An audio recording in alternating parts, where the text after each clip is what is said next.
Hello mga kabonita, another home improvement story And for today, ipapakita ko po sa inyo ang aming finished project dito po sa Lancaster, New City, General Trias, Cavite. And this is an Alice unit. Ang pinagawa po ng aming client dito is floor tiles installation. So yan po 60 by 60 floor tiles, porcelain po ang ginamit namin. And makikita nyo po, nag-install din po kami ng mga ilaw. So free installation po yan. And then ang pinagawa niya po sa CR is wala. So nilinisan lang po namin siya.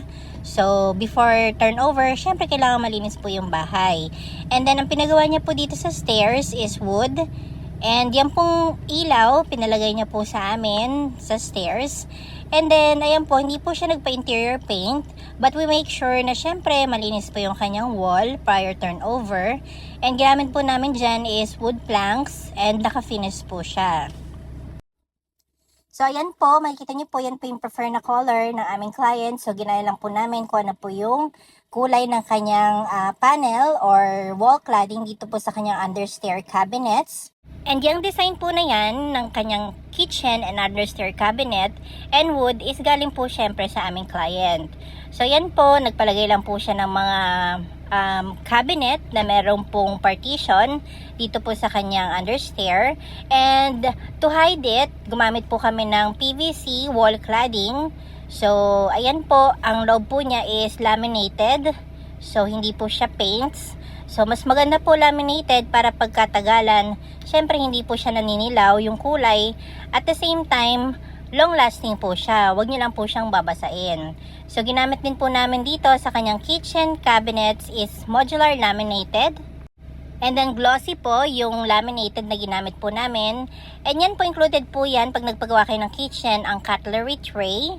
And then yan po yung kanyang lutuan. So, electric daw po and hindi po siya yung nilulubog or yung gas range na may oven. So, yan po yung range hood. So, kung ano po yung prefer nyo po na lutuan, so, inform nyo lang po kami para po prior na magawa yung kitchen or your carpentry works is malagyan na po siya ng provision. Po, meron din po siyang provision for microwave oven. So, binigay lang po ni client ang sukat for microwave oven. And then, sa loob po ng cabinets, meron din pong partition. And naglagay lang po kami ng ilaw, overhead, at saka dito po sa ilalim po ng cabinet para kung kayo po ay magagayat ng kung ano-ano, syempre may kita nyo po kagad dahil sa maliwanag po ang inyong kitchen.